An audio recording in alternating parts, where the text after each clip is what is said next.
नमस्कार दोस्तों, कैसे हैं। आशा करता हूँ सब अच्छे होंगे, खुश होंगे, स्वस्थ होंगे। मैं सुनील कुमार सोनी चित्रकूट उत्तर प्रदेश से। आज हम बात कर लेते हैं कॉम्बिनेशन पे आईबीएस के कि आपको कौन सा कॉम्बिनेशन डॉक्टर रिकमेंड करेगा। क्योंकि देखो सबसे ज़्यादा प्रॉब्लम आती है, आईबीएस कोई भी हो प्रॉब्लम सब में आती है, बट सबसे ज़्यादा जो प्रॉब्लम झेला है आईबीएस सी कॉन्स्टिपेशन वालों ने। लूज मोशन वालों को क्या होता है कि अगर घर में है वो तो चलो ठीक है, खाया गए, सफ़र में गए तो फिर उनको भी बड़ी दिक्कत होती है। आईबीएस मिक्स, कभी लूज मोशन कभी हार्ड मोशन आता रहता है। तो आईबीएस सी, चूँकि मुझको भी आईबीएस सी था, इसके लिए मैं बोलता हूँ कि भाई आईबीएस सी बहुत ज़्यादा बुरा है। मेरा पूरा दिमाग जो है पेट में ही रहता था कि मेरा पेट में ये भारीपन क्यों है। डॉक्टर बोलते थे कि जाके सोनोग्राफी कराओ, अल्ट्रासाउंड करवाओ। जब अल्ट्रासाउंड करवाने जाता था तो अल्ट्रासाउंड वाला बोलता था कि भैया गैस है पेट में, और तो कुछ नहीं बताता था, क्योंकि अल्ट्रासाउंड इससे ज़्यादा और कुछ भी बता भी नहीं सकता है। लीवर का साइज वगैरह बता देगा, और फिलहाल ना तो मेरे को आंतों की मेरी स्वेलिंग बता पा रहा था। मैं और मेरे जितने भी लोकल के यहाँ के डॉक्टर्स थे, मैंने सबको दिखाया, बताया कि सर आखिर ये प्रॉब्लम क्या है, ये पेट का भारीपन क्यों नहीं जा रहा, इतनी गैस मुझे क्यों बन रही है, जबकि मैं बाहर का कुछ खाता पीता भी नहीं हूँ, सिर्फ घर का खाना खाता था। कितना, आधी एक रोटी बस, इससे ज़्यादा कि भूख ही नहीं लगती थी। ये पेट के अंदर पत्थर जैसे लगता था कि जैसे पत्थर भरा हो, पेट में फुला नहीं सकता था। ऐसा लगता था जैसे अंदर से कोई अंदर की ओर खींच रहा हो पेट को। जिससे नॉर्मल आदमी पेट फुला लेता है, अब तो मेरा पेट बढ़िया फूल रहा है, आराम से मज़े का फूल रहा है।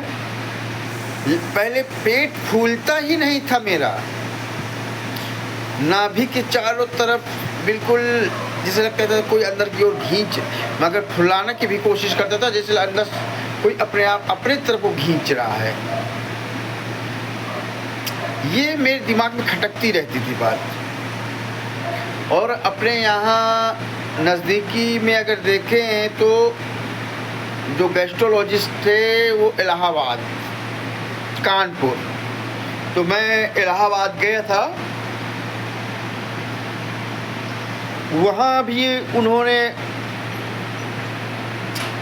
सिर्फ इंडोस्कोपी तो वहाँ नहीं किया है, सिम्टम पूछे मुझसे।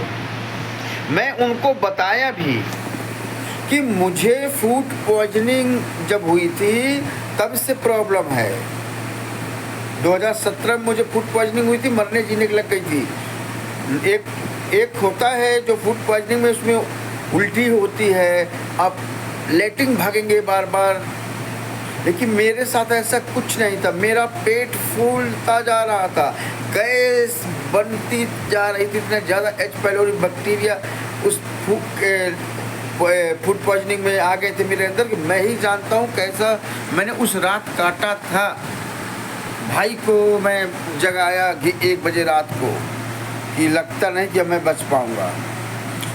डकार के पूरा गैस निकाल, पेट के अंदर का गैस नीचे से पास ही नहीं हो रही थी, सिर्फ डकार के गैस निकाल रहा था कि किसी तरह हल्का हो जाए। सब डॉक्टरों के पास भाई घुमा दिया मेरा, कोई डॉक्टर नहीं मिला। फिर लास्ट में हम जिला चिकित्सालय गए, उनसे भी मैंने बताया कि मुझे फूड पॉइजनिंग की शिकायत हो गई है, मैं बस निमंत्रण खा के आया हूँ और इसके बाद से मेरा पेट में भारीपन, सांस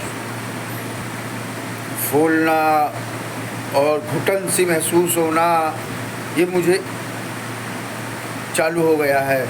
तो यहाँ के सीधे बोल दिया कि आपको गैस बन रही है। बस अगर उस दिन मुझे अच्छा एंटीबायोटिक इंजेक्शन दे दिया जाता, बोतल चढ़ा दी जाती, तो मैं उसी दिन रिकवर हो गया होता। लेकिन उन्होंने ऐसा नहीं करके सिर्फ गैस का इंजेक्शन एक लगा दिया, इसीलाक डाइजिन सिरप दे दिया, बोला कि जाओ। कोई बेनिफिट नहीं हुआ। दूसरे दिन तक मेरा इन्फेक्शन बहुत ज़्यादा बढ़ गया था।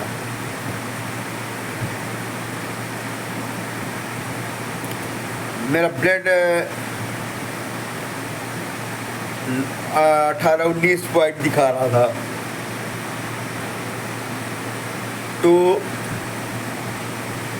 अभी थकान, नींद से आ भी रही है, काम करके आया हूँ, गया था, अभी फ्रेश हुआ हूँ बढ़िया अच्छे से, रिलैक्स मिला। फिर कूलर चालू किया हूँ, अभी कूलर चालू करके ठंड में मैंने कहा भाइयों से बात किया जाए। तो ये कंडीशन थी, इसलिए मैं कह रहा हूँ कि आप लोग, चाहे मैं हूँ चाहे कोई हो, सजेशन ही दे सकते हैं, आपको मार्गदर्शन दे सकते हैं, बट लेकिन आप ये मत सोचिए कि जो दवाइयाँ हमारे ऊपर काम की हैं वही दवाइयाँ आपके ऊपर भी काम करेगी। IBS को जितना लोग हल्के में लेते हैं उतना है नहीं, पूरा शरीर गला के रख देता है IBS। डिप्रेशन, एंजाइटी ऐसे होती है कि पूछो मत, लगता है कि जैसे क्या कर डालूं मैं, कहाँ चला जाऊं, कहाँ भग जाऊं, क्या करूं मैं, क्या क्या थॉट्स आते हैं, कुछ बयान नहीं कर सकता मैं। कितना मैंने 2017 से 200 लाख रुपए जितना भी दुकान से काम करता था, कमाता था, सब दवाई दवाई दवाई दवाई दवाई बस। शायद अगर इलाहाबाद जब मैं गया था, अगर वहाँ भी इंडोस्कोपी हुई होती और ये H. पाइलोरी बायोप्सी की जांच की जाती तो मैं उस समय भी ठीक हो गया होता, लेकिन नहीं, वहाँ भी उन्होंने बस दवाइयाँ दी, कोई रिलीफ नहीं, कोई रिलीफ ही नहीं मिल रहा दवाइयाँ में। थोड़ा मान लीजिए कि दवाई अगर खाया भी मैं तो 10 से 5% रिलीफ, दैट्स नॉट इनफ, इतना पर्याप्त नहीं होता है। क्यों भाई? जब तक आपको कारण नहीं पता चलेगा कि ये गैस क्यों बन रही है पेट के अंदर, पेट के अंदर इसके भारीपन क्यों है, तब तक आप कैसे ट्रीटमेंट करेंगे? सिर्फ तुक्केबाजी पे DSR दे दिया, एंटीबायोटिक लगा दिया या भूख का सिरप दे दिया,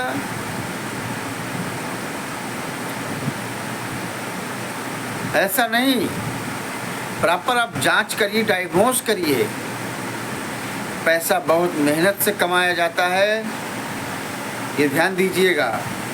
डॉक्टर को अगर नहीं समझ में आ रहा तो आप डायग्नोज करिए, जहाँ पे जांच हो वहाँ पे करवाइए।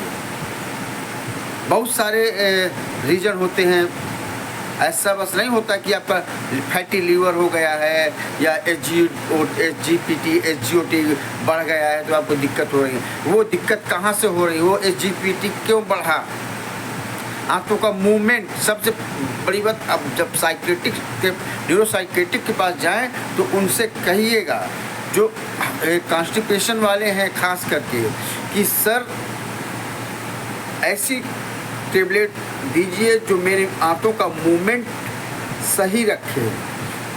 मैंने कहा था 2 बार, फर्स्ट टाइम तो उतना रिलीफ नहीं मिला, जब सेकेंड टाइम में गया था मैंने सीधे कहा था, वर्नक साहब मुझे लग रहा है कि मेरी आंतों का मूवमेंट स्लो है, बहुत ज़्यादा स्लो है। चूँकि मैं जब एच पाइलोरी वाला किट भी कर लिया तो भी ठीक हो जाना चाहिए था। हाँ, इतनी ज़्यादा एंटीबायोटिक दी गई थी मुझको एच पाइलोरी बैक्टीरिया में कि सूजन वगैरह की कोई बात ही नहीं थी कि सूजन हो। एंजाइटी डिप्रेशन तो मुझे बना ही रहता था 2024 से बहुत बुरा तरह से, क्योंकि क्यों इम्यूनिटी मेरी बहुत वीक होती चली गई। इस IBS में इम्यूनिटी बहुत ज़्यादा वीक होती है। जितना इम्यूनिटी वीक हो उतना आप मेंटली डिस्टर्ब होंगे, आपका B12 कम होगा, आपका जो भी ब्लड वगैरह है वो सब कम होते चले जाएंगे, शरीर सूखता चला जाएगा। तो आप जाइएगा डॉक्टर के पास, उनसे कहिएगा। IBS-C वालों की बात कर रहा हूँ मैं, जिनको D है उनको भी कहिए, जिनका M और C दोनों है वो भी अपने डॉक्टर से कहें कि सर आंतों का जो मूवमेंट मेरा सही हो जाए तो मज़ा आ जाए। क्योंकि भाई जब आंतें नॉर्मल आदमी की जैसे काम करना चालू करती हैं तो बड़ा रिलीफ मिलता है। आपको इतना हल्कापन पेट के अंदर फील होगा कि आपको लगेगा ही नहीं कुछ नहीं। ये समझ लीजिए। तो उम्मीद करता हूँ कि आप सब अच्छे से दवा कराएंगे, सब जल्दी से जल्दी स्वस्थ हो जाएंगे। यही भगवान से कामना करता हूँ। सबको निरोगी काया प्रदान करे भगवान।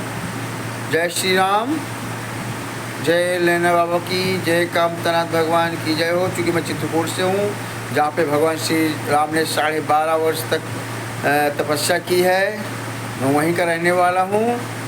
तो जय श्री राम।